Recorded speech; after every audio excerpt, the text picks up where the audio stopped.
Today I am proud to create him Prince of Wales, with Catherine beside him. Our new Prince and Princess of Wales will, I know, continue to inspire and lead our national conversations, helping to bring the marginal to the center.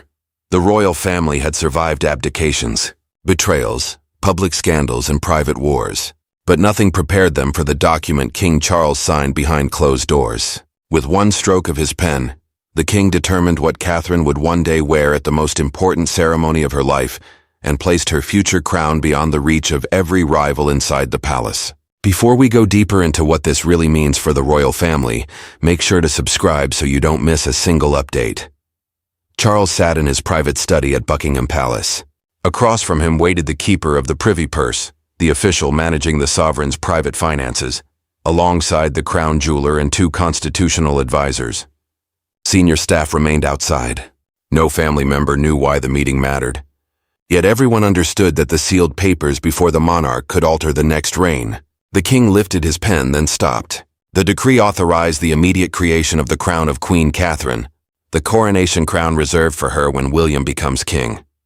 It also moved jewels linked to Queen Elizabeth II and Diana, Princess of Wales, into a protected royal trust, a legal arrangement preserving assets for a fixed purpose. Camilla would hold no authority over its design, custody, or ceremonial use. Charles knew what that meant. The decision would strengthen Catherine, wound the queen consort, and tell the family that the monarchy was preparing for life beyond his reign. His hand hovered over the signature line. Then he signed, placed the pen beside the red dispatch box, the case carrying official royal papers, and said, "This must belong to the future." Nobody answered. Catherine had never requested it and knew nothing about the decree. William had only been told that his father was making a lasting provision, leaving even the future king unaware of the full plan. Beside the decree rested a sealed annex, a confidential page listing the historic stones chosen for the crown. One gem carried a personal connection to Diana. Another had been designated by Elizabeth for the woman who would restore stability after her death. Before midnight, messages summoned William, Catherine, Camilla, Anne, and Edward to a family meeting the next morning. Camilla read hers twice. Her expression hardened when she noticed no explanation, only a time and location. Minutes later, she saw the crown jeweler's name on a confidential diary entry and realized Charles had acted without consulting her. But when the family entered the king's private drawing room the next morning, it was not the crown itself that caused the first shock. It was the discovery of who had been deliberately excluded from deciding its future. Before the decree became a constitutional symbol, it became a deeply personal wound. Charles saw duty. William saw protection. Catherine saw a burden she had never asked to carry. Camilla saw something more painful, proof that the palace was already imagining a monarchy in which her influence, her sacrifices, and even her crown had become part of the past. Charles looked across the private drawing room and understood what rested on the table between them.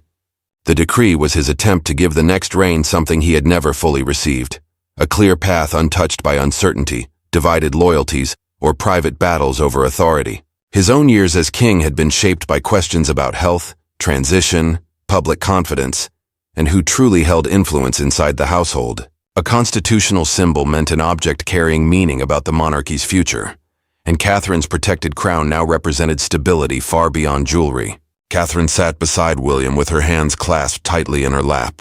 She felt honored, but the honor came with pressure. Elizabeth's legacy carried the weight of duty, while Diana's memory carried love, grief, and unresolved pain. To place both women inside one crown meant placing their expectations upon her. Her calm public role and devotion to family had made her the emotional center of the future monarchy. Yet she feared this decree would make quiet service look like personal ambition. Camilla did not interrupt until the king confirmed that she would hold no supervisory role over the design or custody. Then she slowly moved her chair away from the table. "Is my judgment no longer trusted?" she asked. The queen consort kept her voice controlled, but the accusation cut through the room. Charles looked toward her, yet he did not soften the decision. William watched his father and stepmother carefully. Relief moved through him because Catherine's future had been protected, but discomfort followed just as quickly. The prince knew the decree could look like a choice between two queens, with one being prepared for history, while the other was quietly pushed aside. He reached for his wife's hand and she allowed him to hold it without looking at him. Anne showed no surprise, which Camilla noticed immediately. A brief glance passed between the Princess Royal and Charles, revealing more than either intended. She had known something, perhaps not every detail, but enough to remain calm while everyone else struggled to breathe. Charles then revealed that the inside of the crown would carry the hidden words, steadfast service before sovereignty. Catherine's face changed. Elizabeth had once used that same phrase during a private conversation with her, telling her that real royal strength began long before anyone wore a crown. Catherine confronted William after the meeting. He admitted he had suspected a lasting provision, but knew nothing about the protected trust or Camilla's exclusion. She told him the decree made her feel exposed. He insisted it was protection, but she feared the world would call it ambition. Camilla left without speaking to Charles. Instead, she ordered an aide to find the original papers, identify who drafted them, and uncover when the plan began.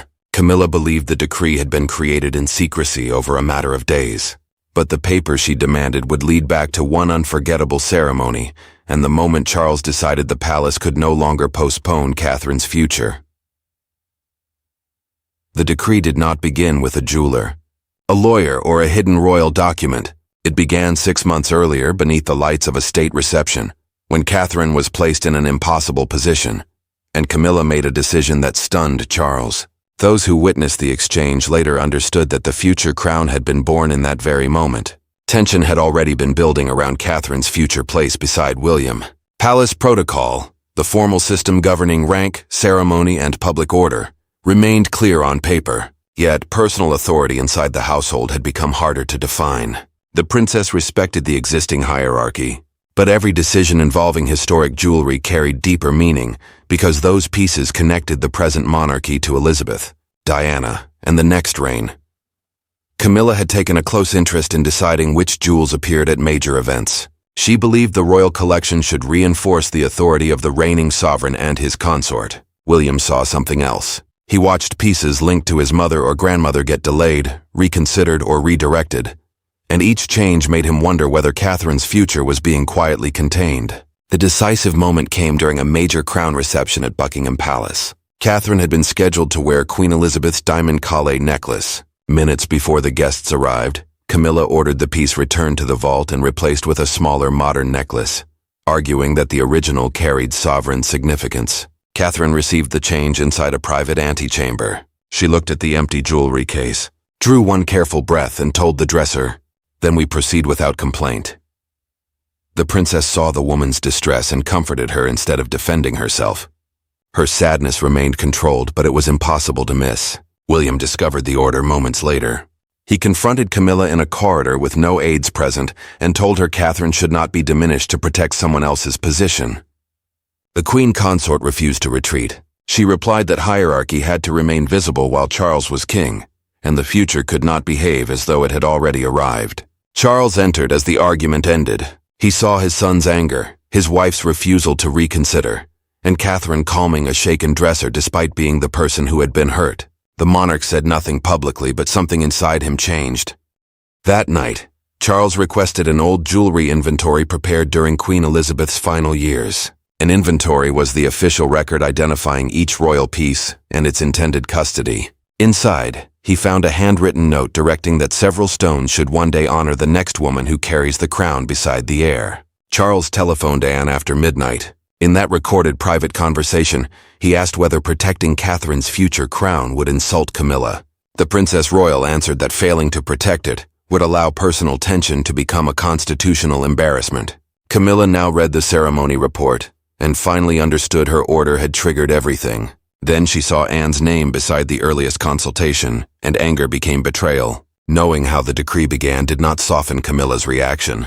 It gave her someone to confront, and by evening she was standing face to face with Charles, demanding to know whether his decision had been designed to protect Catherine or punish his queen. For years, Charles and Camilla had survived public condemnation by presenting a united front. But behind the closed doors of Clarence House, the secret decree tore open a private fear neither had been willing to name. Camilla did not ask whether Catherine deserved a crown. She asked why her husband had needed to weaken her in order to create it. Camilla dismissed every aide from the morning room and waited until the door closed. She placed the decree's summary on the table between them and refused to sit. Clarence House was their London residence, but in that moment it felt less like a home than a place of judgment. She demanded to know why Anne had been consulted before the woman who had stood beside him through the hardest years of his life. Charles kept his voice controlled. He insisted the decree was not a judgment against her, but an act of succession planning, the preparation needed to keep authority stable when one reign ends and another begins. Catherine's crown had to be protected from future disputes, changing household loyalties, and the confusion that could follow his death. The king believed clarity would protect William. His wife heard only exclusion. Camilla stepped closer. "Was I ever your queen, or merely the person who carried the title until Catherine was ready?" she asked. Charles rose from his chair but did not answer immediately. That silence struck harder than denial. The queen consort watched his face and understood that the question had reached a place he had hoped never to confront. Camilla reminded him of the years she had waited, the hostility she had endured, and the loyalty she had offered when the monarchy treated her as a danger rather than a partner. She had survived ridicule to stand beside him. Now the decree reduced that survival to a temporary chapter, while presenting Catherine as the institution's moral future. Charles finally lost patience. He said the crown could not organize tomorrow around yesterday's wounds. Catherine had never demanded jewels, rank, or control, and her restraint was precisely why he trusted her with such a powerful symbol. The monarch meant it as praise. Camilla heard it as comparison. Camilla removed the anniversary brooch he had once given her and placed it beside the decree. "Symbols matter," she said. "You have just used one to tell this family where your confidence truly rests." She then warned that she would not attend the crown design presentation merely to watch her ceremonial influence disappear. Charles did not retreat. Attendance was her choice, but the decree would stand. He then revealed its succession clause, a binding section preventing any future monarch, consort, or household official from redirecting the jewels. Reversing it would require a formal counter-decree and a Privy Council review, meaning senior advisors would have to examine the change. William received his father's message as Charles left. "Come to Buckingham Palace alone." The prince immediately understood that the conflict had moved beyond jewelry and now threatened the unity of the reigning household. The confrontation ended with Camilla standing beside the abandoned brooch. But Charles's next meeting would reveal that the decree's true power did not rest in emotion. It rested in the legal machinery that had already made Catherine's crown almost impossible to challenge. The family believed Charles had acted alone, driven by guilt, affection, or fear of the future. The truth was more formidable. Behind the decree stood a quiet alliance of royal figures, legal advisors, and guardians of the crown, who had concluded that Catherine's position could no longer depend on personal favor. Her future had to be protected by structure. William entered a small palace library, expecting answers from his father. Instead, Anne was waiting alone. No secretaries remained nearby. No briefing papers had been prepared for him. The Princess Royal told her nephew that she had supported the decree because Catherine should never be forced to negotiate her dignity during the first hours of his reign. Anne explained that Charles had used the monarch's private prerogative over royal ceremonial assets, meaning the sovereign's personal authority to control objects used in official royal tradition. Trust arrangements then placed the chosen jewels beyond casual interference because they were being preserved for the dynasty, not treated as private possessions. Without that protection, Catherine's crown could become trapped in arguments over design, inheritance, access, and which pieces belonged to the sovereign, the consort, or the wider family. William did not hide his anger. He asked whether Anne understood how deeply the decision would hurt Camilla. The prince knew the decree protected his wife, but he also knew protection could look like rejection when it was delivered through secrecy.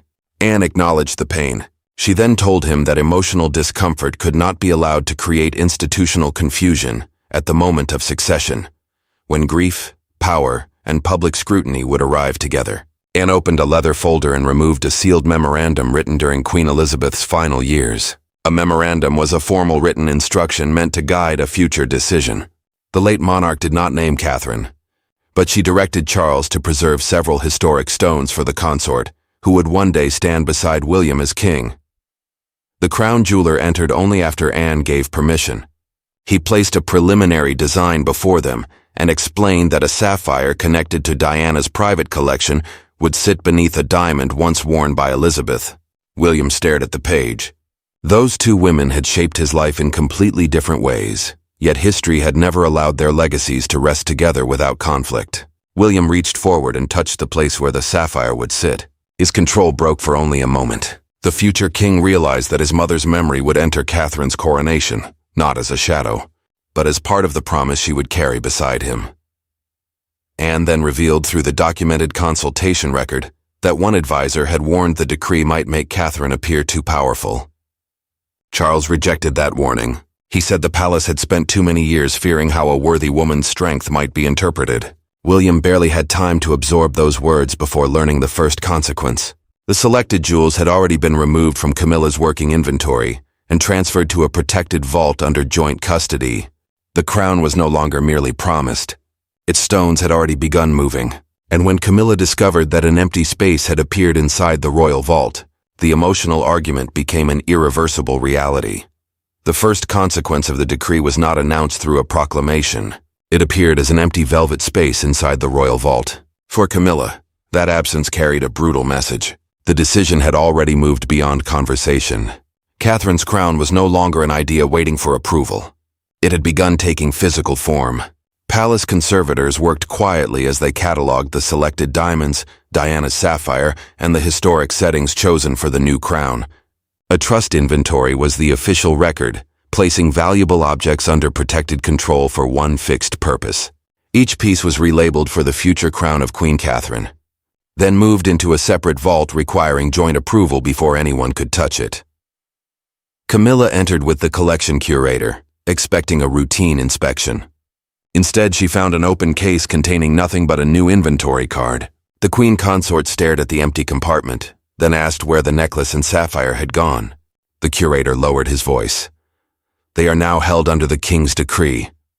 Camilla realized several employees had known before she did. She dismissed them at once and waited until the door closed. Her hand tightened around the edge of the display table as anger gave way to humiliation.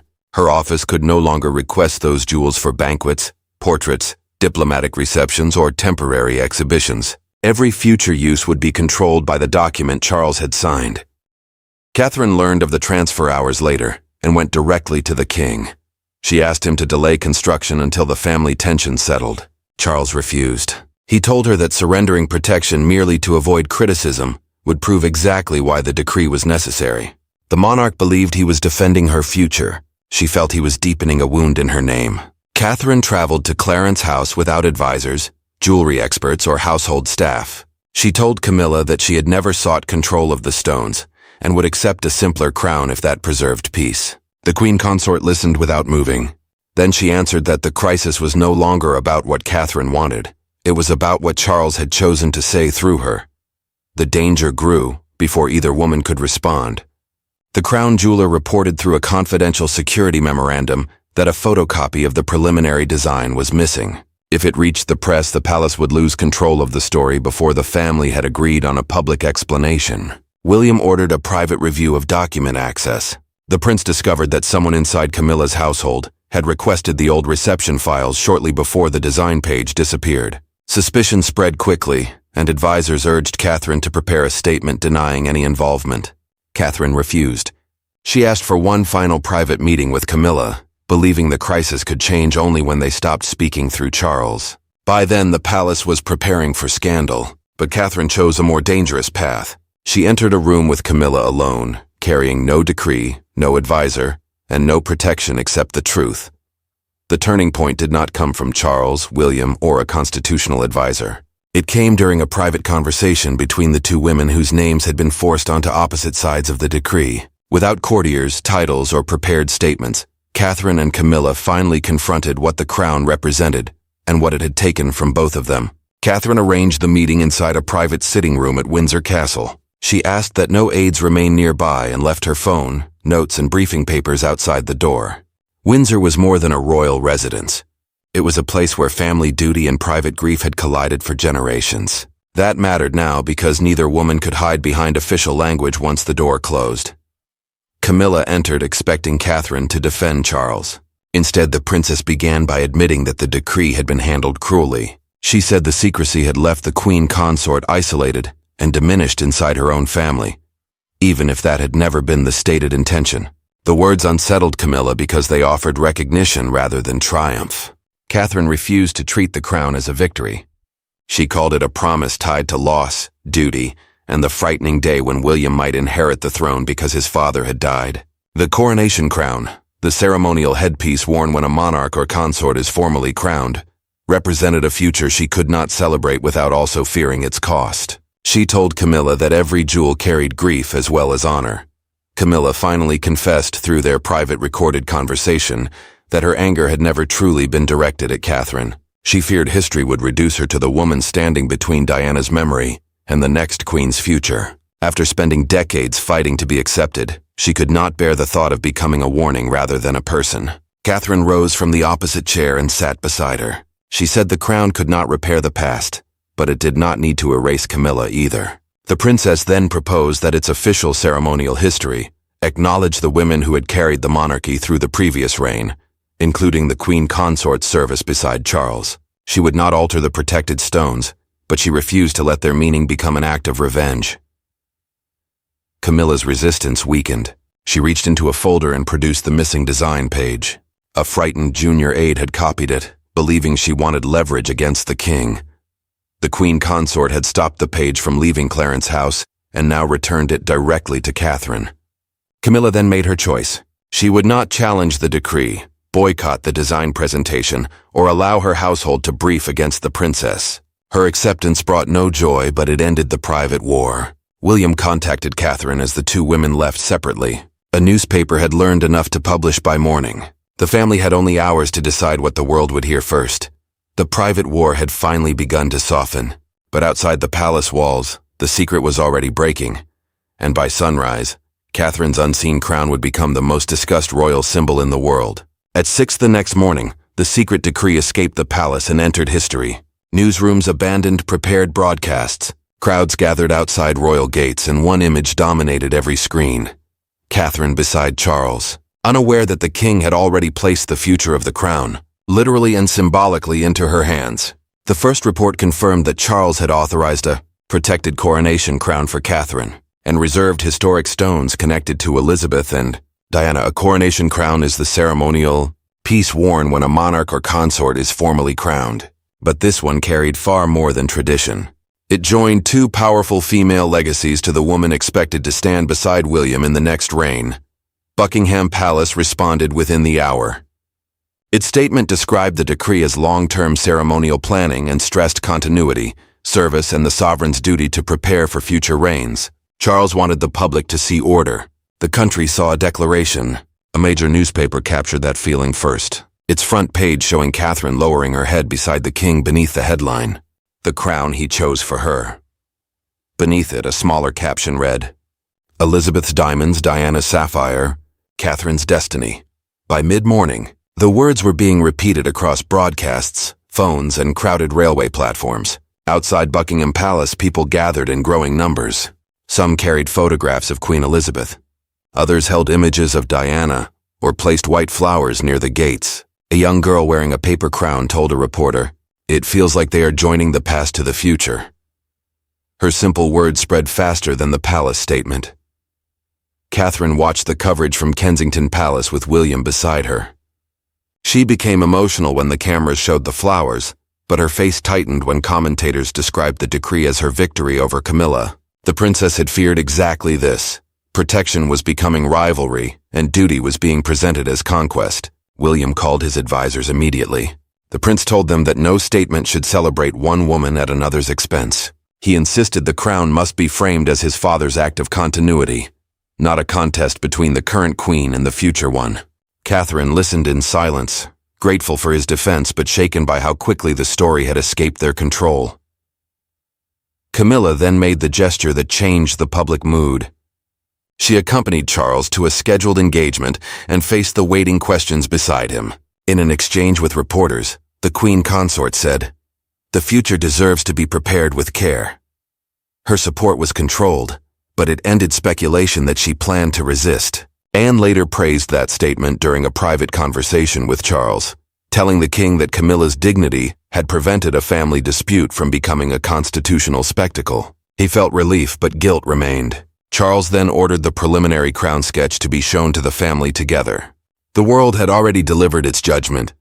But the verdict that mattered most would be reached inside the palace when Charles placed the crown design before Catherine, Camilla, and William and asked them to decide what the symbol would mean. When the family finally gathered around the completed design, there were no cameras, no cheering crowds, and no constitutional experts explaining its meaning. There was only a father nearing the final chapter of his reign, a son preparing for an unwanted future, and two women confronting the legacies that had shaped them. The crown had divided them, but it would not define them through division. Charles brought William, Catherine, Camilla, and Anne into the same private room where the decree had first been announced. The crown jeweler placed the design beneath a protective glass cover, then quietly withdrew. A consort crown is the ceremonial crown worn by the spouse of a reigning monarch, but this design carried a deeper purpose. Its lighter structure symbolized service rather than control. While Elizabeth's diamonds rested above the sapphire connected to Diana, Catherine studied the crown without touching it. Tears rose when she recognized how the sapphire had been placed beneath the late Queen's diamond, joining two women whose influence had shaped William in very different ways. She told him the crown felt less like an inheritance than a responsibility. It asked her to carry their unfinished hopes without using either legacy to overshadow the other. Camilla stepped toward the case and said the design was beautiful.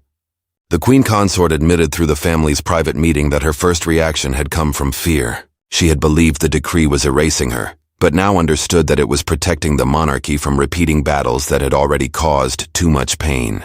Charles finally faced the damage his secrecy had created. He apologized to his wife for excluding her, to Catherine for placing a burden upon her without warning, and to William for forcing him between loyalty to his father and protection of his family. The king admitted that a necessary decision had become a personal betrayal, because he had chosen control over honesty. Catherine made her promise without hesitation. When she eventually wore the crown, she would never treat it as proof that she had defeated another woman.